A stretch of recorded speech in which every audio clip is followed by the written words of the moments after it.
Alors, aujourd'hui, nous sommes donnés comme mission de faire des systèmes d'équations. N'oubliez pas que vous avez déjà peut-être vu le système qui utilise normalement deux inconnus avec la méthode d'élimination. Bien sûr, vous savez déjà la méthode de substitution. Maintenant, nous sommes retournés pour faire la méthode de Cramer. Bon. Cramer, c'est un mathématicien, était un mathématicien suisse bien sûr, et puis on utilise sa méthode pour résoudre ces équations-là. Bien sûr, on va utiliser un peu d'algèbre linéaire, mais on ne va pas entrer dans les détails, on va chercher les outils spécifiques pour résoudre ces équations. Toujours, on est dans la résolution du système d'équations.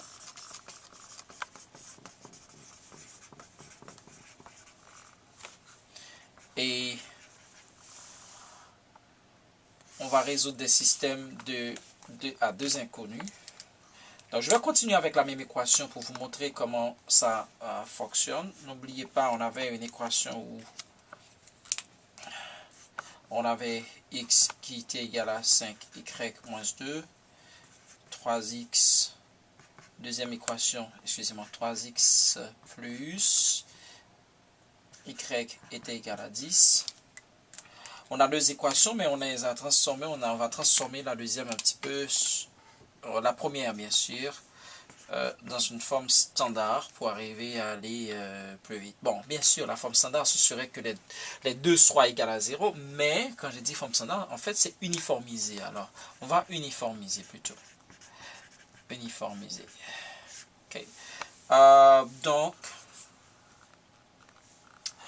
on va avoir x et on va bouger le 5y, donc ça donne 5y égale à moins 2 et le 3x plus y qui est égal à 10.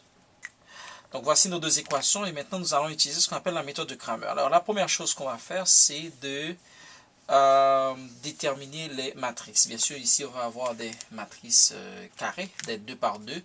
Donc quand je dis 2 par 2, qu'est-ce que ça bien veut dire? C'est que 2 rangées et 2 colonnes. Donc on va avoir 2 par 2. On va avoir des matrices. Okay. Donc, et rapidement, je vais vous donner les formules qu'on va utiliser. Pour trouver notre x, pour trouver la valeur de x, on va utiliser le dx sur d. Donc, vous pouvez bien sûr déjà comprendre ce qui va arriver avec y. Donc, ça va être dy sur d, sur déterminant. Et pour trouver, en fait, le d, qu'est-ce qu'on va faire? Bon, rapidement, disons que on va donner certaines valeurs, on va bien l'expliquer. On va écrire cette équation d'une autre façon. Donc, on va faire une généralisation. Disons que ce système d'équations peut être écrit de cette façon. C'est comme on avait par exemple ax plus by, okay, égale à c. Et ici, okay, juste pour vous aider, on peut dire A1, B1, okay, et C1. On peut dire ici que c'est A2x, c'est toujours les mêmes x, les x ne changent pas, ce sont les coefficients qui changent. Ici, on va avoir B2, y, égale à C2. Okay. On fait une généralisation. Alors, comment on va trouver le déterminant? Parce que c'est ce qui nous intéresse, notre D. C'est ce qui nous intéresse. Pour trouver le déterminant, on va utiliser les coefficients de x et y. Donc, on va faire une matrice de cette façon. On va dire D va être égal à, vous allez avoir A1, B1, A2, B2. Les A, respectivement, ce sont les coefficients des x. Donc, et comment, qu'est-ce qu'on va faire? Il y a une opération que l'on va faire ici. On va faire une multiplication entre A1 et B1. On va ici d'abord. Donc, on descend d'abord. Et ensuite, on va monter. Et on va faire la différence entre les deux. Donc, entre le A2, B1. OK. Alors, Et quand vous voyez cette flèche-là, il y a une multiplication. Et ensuite, on va faire le moins ici. Donc, on va faire la différence. Alors, pour cela, ces lettres-là, on va leur mettre des valeurs quand même. Ok. Donc, A1, si on s'en va dans cette équation ici, donc, pour le premier x, au niveau de la première équation, le coefficient de x, c'est bien sûr 1. Donc, quand on ne voit rien, le coefficient est 1. Ça, c'est un petit rappel. Okay. Dans le cas de y, le coefficient, c'est moins 5. Dans le cas de x, ici, le coefficient est 3. Dans le cas de ce y, le coefficient est 1. Donc, voici la matrice carrée que je viens bien sûr de faire. Et je vais faire le même modèle. Et le modèle, comme je vous l'ai expliqué, c'est que vous allez avoir A1, B2, moins A2, B1. On s'entend bien pour dire ici, il y a des multiplications qui vont se faire. Et ça doit nous donner une valeur. Ben, cette valeur-là doit être différente de 0. Différent de 0, vous allez voir tantôt parce que ici, vous allez avoir dx sur d, donc d ne peut pas être égal à 0, d ne peut pas être égal à 0. Vous savez bien qu'on ne peut pas avoir un dénominateur égal à 0. Donc, faisons rapidement des calculs. Donc, vous allez avoir 1 multiplié par 1 pour le premier, moins 3 multiplié par 5. On descend d'abord avant de monter. Descendre et monter. D'accord? Donc, vous allez avoir ici moins 15. Donc, le résultat ici va être quoi? C'est 1 plus 15 est égal à 16. Donc, notre D ici est égal à 16. Donc, D est égal à 16. Le déterminant est égal à 16. Une fois que vous avez le déterminant, vous pouvez maintenant chercher le dx. Comment chercher le dx? Et puis là, je vais l'expliquer. Il faut faire très attention. Si vous cherchez dx, okay, quand vous faites votre matrice, quand vous faites cette matrice-là, il faut faire très attention parce que vous avez eu tout à l'heure des valeurs pour x, c'était 1 et 3. Il faut remplacer ces valeurs de x par C1 et C2. Faire toujours attention. Alors, je le mets ici en rouge pour vous. Comme ça, vous ne l'oubliez jamais. C'est que vous allez utiliser les valeurs de... Quand vous cherchez quelque chose, si vous cherchez y, vous allez faire la même chose pour y. Et il faut mettre ça à la bonne place. Donc, si je cherche les x, j'enlève les valeurs de x, je mets les valeurs de c. Donc, je vais avoir moins 2 et 10. Et les valeurs de y ne vont pas changer. Donc, ça va être moins 5 et 1. Et je fais la même chose. Okay. Je descends avant de monter. Ici. Et ensuite, je monte. Donc, je vais dire moins 2 multiplié par 1. Moins, entre parenthèses, 10 multiplié par moins 5. Ce qui donne moins 2 par 1, moins 2. Moins par moins, donc ça va donner quand même un plus. 10 fois 5, ça va donner 50. Donc, dx va être égal à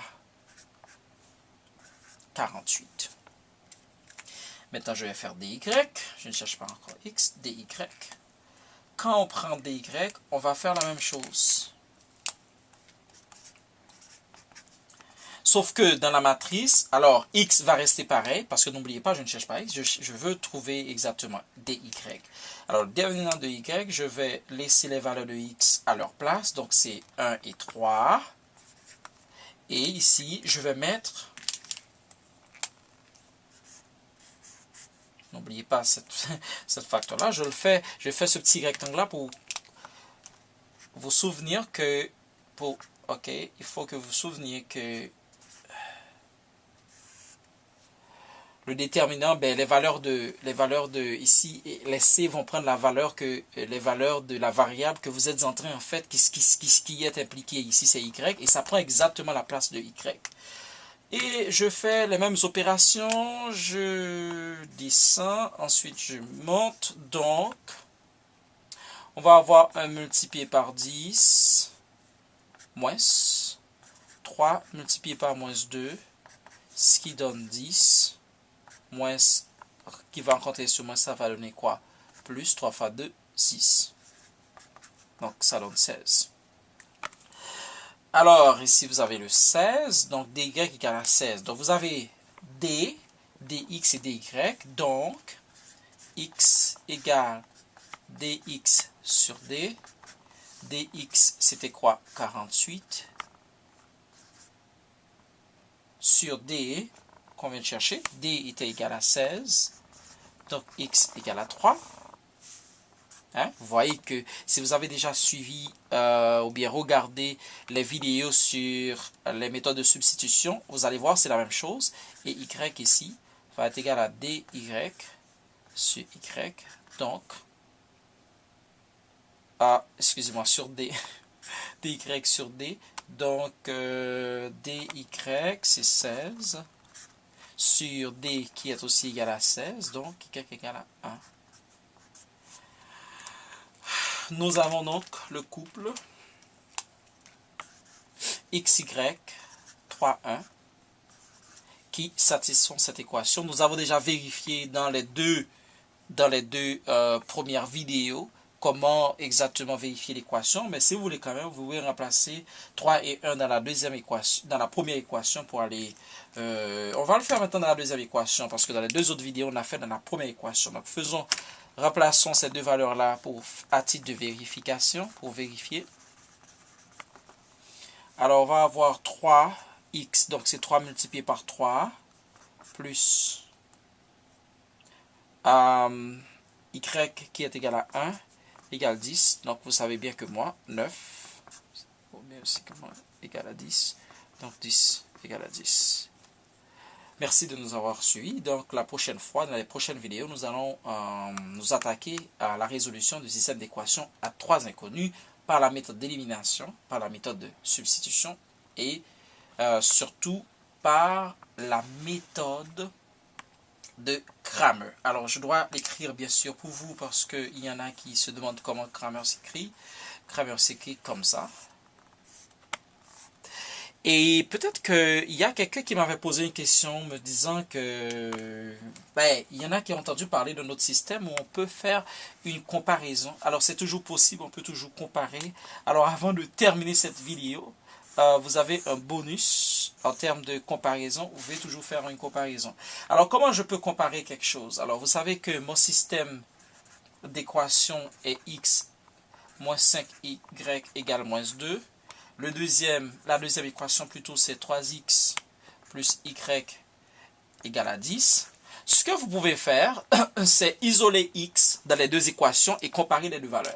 Alors, si vous voulez isoler x de la première équation, vous allez avoir x qui est égal à moins 2 plus 5y. Okay? Donc, ça vous donne une troisième équation. Vous allez avoir une quatrième équation avec x que vous allez, bien sûr, isoler plutôt dans la deuxième équation. Alors, ça va donner 3x est égal à 10 moins y.